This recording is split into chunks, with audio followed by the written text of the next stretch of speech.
La paix soit avec vous, mes chers amis, mes compagnons de route. Installez-vous confortablement, comme je le fais maintenant dans mon vieux fauteuil en cuir, face à la fenêtre qui donne sur les toits de vieux Lyon.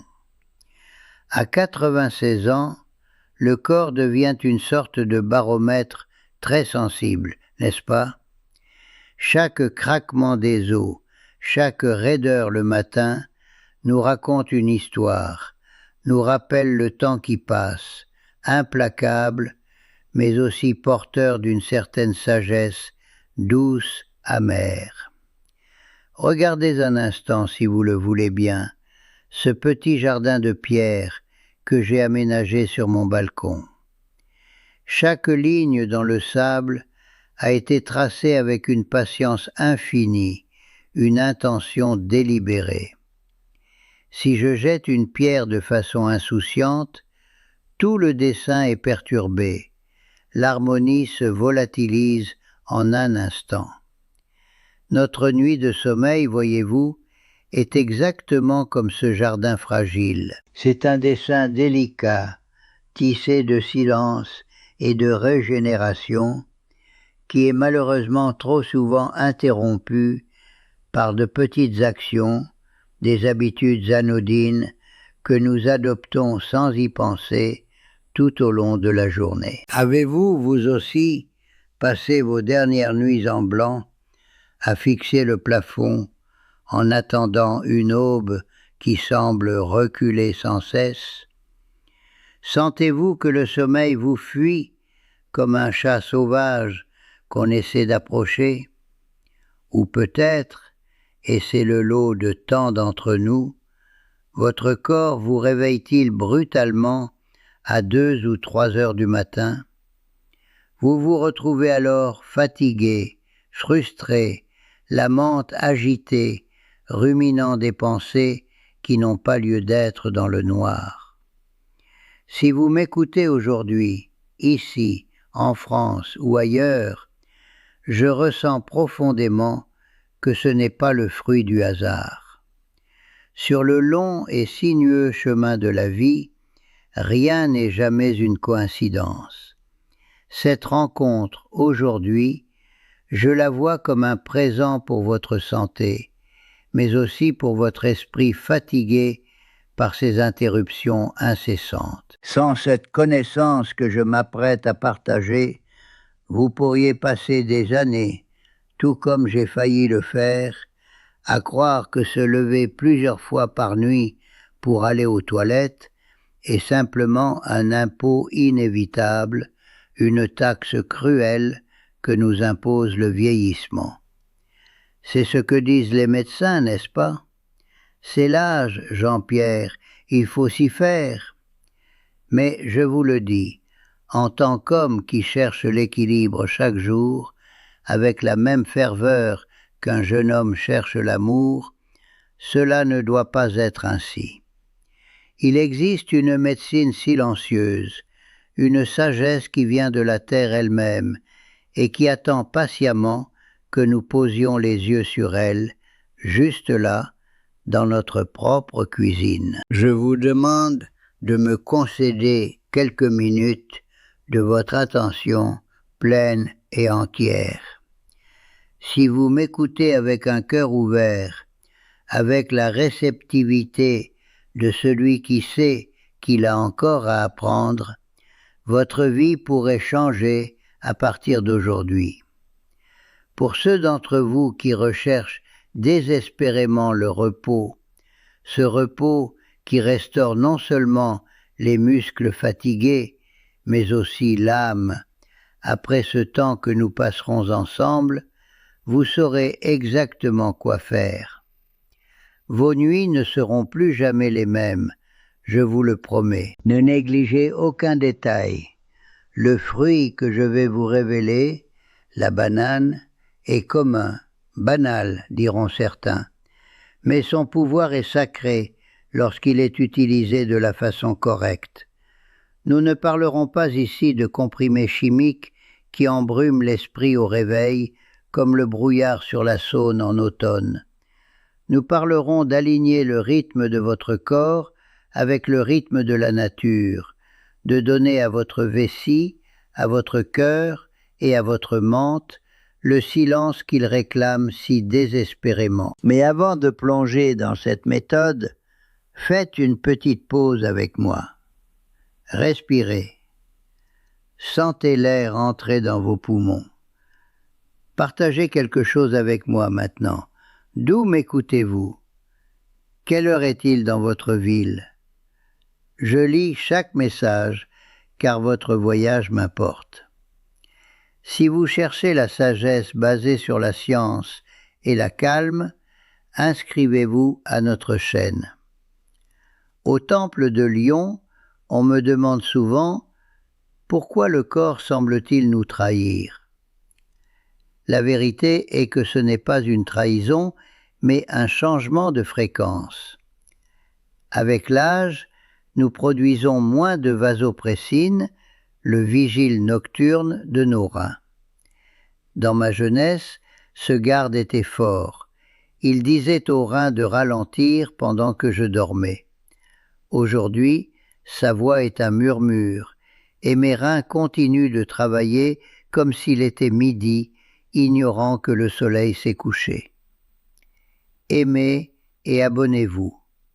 Ici, nous préservons la sagesse que le monde moderne tente d'effacer. Que seuls ceux qui cherchent la vérité restent. C'est ici, mes chers amis, que la mécanique de notre propre horloge biologique commence à grincer, comme les vieux rouages de l'horloge de l'église Saint-Nizier que j'entendais autrefois depuis ma fenêtre. Mes reins, ne recevant plus l'ordre clair de ce garde fatigué, continuent de filtrer mon sang avec une ardeur déplacée, remplissant ma vessie bien avant que les premières lueurs de l'aube ne viennent caresser les collines de Fourvière. Mais il y a un détail physique que beaucoup d'entre nous ignorent, un ennemi invisible qui nous accompagne tout au long de la journée, la gravité. À 96 ans, on finit par comprendre que chaque pas est une négociation avec la Terre.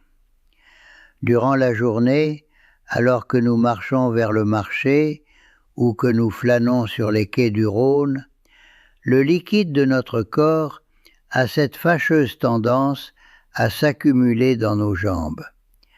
Regardez vos chevilles le soir, elles nous racontent le poids de la journée. Et puis, vient le moment de la délivrance, ou du moins le croyons-nous. Nous nous glissons sous nos draps de lin frais. C'est à cet instant précis que le piège se referme. En nous allongeant, ce liquide accumulé dans nos membres inférieurs commence à refluer, à couler à nouveau vers la circulation sanguine. Imaginez un barrage qui cède soudainement, libérant un flot impétueux vers les reins. Juste au moment où vous vouliez éteindre les lumières de votre esprit, votre corps, lui, reçoit une charge de travail supplémentaire, une corvée nocturne dont il se serait bien passé. C'est là que ma modeste alliée, la banane, entre en scène avec la grâce d'une soliste à l'Opéra de Lyon. Elle n'est pas seulement un fruit, elle est le pilier d'une stratégie biologique que j'ai pris le temps de comprendre et d'appliquer avec la rigueur d'un vieil artisan. Le premier pilier, c'est ce que j'appelle la loi de la douceur. Voyez-vous, dans notre quête de santé, nous nous tournons souvent vers des fruits acides, une orange pressée, un morceau d'ananas, pensant faire du bien à notre sang. Mais pour une vessie sensible de nonagénaire, ces acides sont comme des braises jetées sur un tapis de soie. Ils créent une irritation, une urgence factice qui vous propulse hors du lit pour rien. La banane, elle, est de la terre pure. Elle est neutre, apaisante. Elle caresse le revêtement interne de l'organe au lieu de l'agresser. Puis vient la loi du relâchement, orchestrée par le potassium. Chaque fruit de taille moyenne porte en lui le pouvoir d'enseigner aux muscles de votre vessie l'art de la détente. À notre âge, les muscles deviennent capricieux, sujets à des spasmes nerveux qui crient à votre cerveau « Vite, cours à la salle de bain !» alors que la coupe n'est qu'à moitié pleine. Le potassium est le médiateur qui calme ces fausses alertes. À cela, j'ajoute la loi du calme nerveux apportée par le magnésium. Ce minéral est une bénédiction. Il réduit les hormones de stress qui nous maintiennent aux aguets et prépare notre carcasse fatiguée à cette immobilité régénératrice que nous appelons de nos vœux. Enfin, il y a la loi du sommeil, portée par le tryptophane. C'est le carburant essentiel dont notre vieux cerveau a besoin pour produire la mélatonine, cette fée qui vient éteindre le projecteur de nos pensées incessantes. Mais attention, mes amis, prêtez une oreille attentive, car le secret ne réside pas seulement dans le fruit, mais dans le moment sacré de sa consommation. Le rituel doit s'accomplir entre 5 et 6 heures de l'après-midi, ou environ 1 heure après votre dîner léger. C'est le temps du goûter de notre enfance, un moment suspendu où le corps est encore actif, mais se prépare déjà au déclin du jour. Ne commettez jamais l'erreur de manger votre banane juste avant de poser la tête sur l'oreiller. Votre corps a besoin de temps pour traiter ces minéraux précieux sans l'effort d'une digestion pesante qui viendrait, là encore, perturber la paix de votre cœur. Choisissez-la avec soin. Elle doit être parfaitement mûre, d'un jaune vibrant, avec ces petites taches brunes que nous appelions autrefois pattes de mouche en rigolant. Si elle est trop verte, elle vous apportera des gaz et de l'inconfort. Si elle est trop sombre, le sucre sera trop élevé et agitera votre repos comme un vent d'orage. Mangez-la toujours à température ambiante et surtout, apprenez à la déguster seule. Ne la mélangez pas avec du lait ou ces tisanes diurétiques que l'on nous vend partout. Nous voulons que le potassium et le magnésium pénètrent votre système sans aucune distraction, sans que d'autres liquides ne viennent brouiller le message de paix envoyé à vos reins. C'est dans cette simplicité, presque monacale, que réside la clé. Car après tout, une fois que le corps a reçu ce dont il a besoin pour s'apaiser, il faut encore savoir protéger ce temple que nous habitons depuis tant d'années. Et protéger le temple signifie instaurer une règle d'or, un pacte de silence avec le monde extérieur dès que le soleil commence à disparaître derrière les sommets. Ô Gémini 10, ce pacte de silence, mes chers amis, n'est pas une punition, mais une forme de respect envers nous-mêmes, une révérence faite à notre propre déclin journalier. À 96 ans, j'ai appris que le corps n'aime pas les surprises, surtout quand l'ombre s'allonge sur le jardin. Une fois que vous avez savouré votre banane madure, ce petit lingot d'or qui prépare le terrain, il faut savoir fermer les vannes. Vers 7 heures du soir, alors que les cloches lointaines de la basilique sonnent l'angélus, j'entre dans une phase de recueillement liquide. C'est ici que beaucoup d'entre nous trébuchent, par habitude ou par une peur ancestrale de la soif. Voyez-vous, nous avons cette tendance, presque enfantine, à vouloir boire ce dernier verre d'eau par sécurité, juste avant de nous glisser sous les couvertures. Quelle erreur fatale pour notre repos!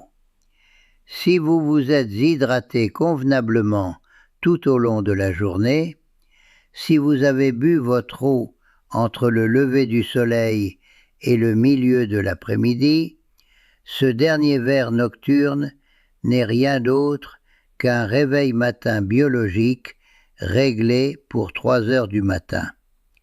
C'est un intrus qui vient briser le dessin de sable que nous avons mis tant de soin à tracer. À mon âge, chaque goutte bue après le crépuscule est une promesse de voyage forcé vers la faïence froide de la salle de bain, un voyage qui nous arrache à la tiédeur protectrice de nos rêves. C'est aussi le moment de bannir les soupes trop riches, ces bouillons salés qui retiennent l'eau dans les tissus comme une éponge oubliée dans un seau. Et que dire du café ou des thés diurétiques? Ils sont les ennemis jurés de la vasopressine, ce garde dont je vous parlais tout à l'heure. Ils le bousculent, le font taire et ouvrent grand les portes des reins au moment même où tout devrait dormir. Je préfère, et de loin, le silence des liquides. Si votre gorge vous semble sèche, contentez-vous d'une petite gorgée, juste de quoi humecter les lèvres, comme on le ferait avec un vin précieux dont on ne veut pas perdre une goutte, mais dont on ne veut pas s'enivrer. Pour renforcer ce rituel, si vous sentez que votre corps a besoin d'un peu plus de soutien, j'ai pris l'habitude d'accompagner ma banane de 5 amandes, légèrement toastées. Pourquoi 5 ? Parce que c'est le chiffre de l'équilibre. Ces amandes apportent une couche supplémentaire de protection pour votre taux de sucre dans le sang. Elles évitent ces petites chutes de glycémie nocturne qui réveillent le cerveau en sursaut, le laissant agité, cherchant une nourriture qu'il ne trouvera pas dans le noir. C'est une synergie parfaite, la douceur de la banane et la force tranquille de l'amande, un duo qui chante une berceuse à vos cellules. Dans ma cuisine, aux azulejos un peu passés, je prépare ce petit encas avec une lenteur cérémonieuse. Je regarde le ciel changer de couleur, passant de l'orangé au violet profond de la nuit lyonnaise. C'est un moment de gratitude. Je remercie ce corps, cette vieille machine qui m'a porté pendant près d'un siècle, malgré les tempêtes et les hivers rigoureux. Je lui demande pardon pour les fois où je l'ai malmené, et je lui offre ce fruit simple comme un rameau d'olivier, un signe de paix. Je vous invite, mes frères et sœurs de passage, à pratiquer ce petit acte d'amour-propre pendant seulement 3 nuits consécutives. Une banane bien mûre en fin d'après-midi, le silence des liquides après le coucher du soleil et un cœur reconnaissant. Observez comment votre corps, même fatigué, même usé par les décennies, répond à l'ordre et à la bienveillance de la nature. Vous découvrirez que la véritable guérison, celle qui nous redonne le vigueur de l'esprit, vient souvent de la simplicité observée avec une patience de moine. Et alors que le silence s'installe enfin dans la maison, je sens que mon esprit s'allège, prêt à franchir le seuil d'un repos sans heurts. Le silence qui m'entoure maintenant n'est plus celui de l'isolement, mais celui de la plénitude. À 96 ans, on finit par comprendre que le sommeil n'est pas une simple absence d'activité, mais une immersion dans les eaux profondes et régénératrices de la vie elle-même. Dans ma petite chambre, ici à Lyon, le tic-tac de l'horloge ne sonne plus comme un compte à rebours, mais comme le battement de cœur d'un ami fidèle. Grâce à ce rituel de la banane mûre et à ce pacte de silence avec les liquides, j'ai redécouvert ce que signifie se réveiller avec la lumière, et non avec l'angoisse d'une vessie trop pleine au milieu des ténèbres. Si cela vous a aidé, aimez et partagez. Mieux vaut être seul que mal accompagné. Protégez votre paix. Je vous imagine, de l'autre côté de cet écran, peut-être dans une petite ville de Bretagne ou sous le soleil de la Provence. Vous hésitez, n'est-ce pas? Vous vous demandez comment un fruit aussi simple et quelques amandes pourrait effacer des années de fatigue accumulées. Je vous répondrai avec la certitude de celui qui a traversé un siècle. La nature ne fait rien au hasard. Elle nous a donné les outils, mais nous avons oublié comment les utiliser dans le tumulte du monde moderne. Nous avons cherché des réponses dans des flacons de pharmacie alors qu'elles étaient suspendues à un arbre, mûrissant lentement sous le soleil des tropiques pour nous apporter le magnésium et le tryptophane dont notre cerveau a tant soif. Si cette conversation a apporté un peu de lumière à votre journée, si vous sentez une étincelle de curiosité s'allumer dans votre esprit fatigué, je vous demande de faire un geste simple. Écrivez le mot « espérance » dans les commentaires. Ce n'est pas pour moi, c'est pour vous. C'est pour graver dans votre volonté l'intention de changer vos nuits. Votre mot peut être l'encouragement qu'un autre frère ou une autre sœur attendait pour croire, lui aussi, que des nuits meilleures sont possibles. Nous sommes une chaîne de sagesse, une armée de cheveux blancs qui refusent de se laisser abattre par les petits désagréments du temps. Partagez ce récit avec ceux que vous aimez, avec ceux que vous souhaitez voir reposés et heureux, car le repos est le socle de la joie. Sans une nuit paisible, l'humeur s'assombrit et le corps s'alourdit. Mais avec ce jardin de sommeil bien entretenu, chaque matin devient une petite naissance. Je vous invite à pratiquer ce petit acte d'amour-propre pendant 3 nuits. Observez, soyez patient, ne brusquez rien. La nature a son propre tempo, et nous devons apprendre à danser au rythme de sa musique silencieuse. Alors que je m'apprête à clore ce chapitre de ma vie que je partage avec vous, je regarde une dernière fois mon jardin de pierre sur le balcon. Le soleil s'est couché derrière les monts du Lyonnais, laissant derrière lui un voile de pourpre et d'or. Je me sens prêt. Mon corps est calme, mes reins sont apaisés par le potassium et mon esprit est serein grâce au magnésium. Je n'ai plus peur de l'obscurité. Que votre nuit soit aussi sereine que ce jardin de sable parfaitement tracé. Que votre sommeil soit profond comme les eaux d'un lac de montagne, immobile et pur. Et surtout, que votre réveil soit aussi radieux que le premier rayon de soleil qui vient frapper les toits de zinc de ma belle ville de Lyon. Nous ne sommes pas vieux, mes amis, nous sommes simplement des voyageurs qui ont appris à mieux préparer leurs bagages pour la nuit. La paix et la lumière soient sur votre chemin, aujourd'hui et pour toutes les nuits à venir. Merci de m'avoir écouté du fond du cœur. Adieu, ou plutôt à demain, dans la clarté d'un nouveau jour.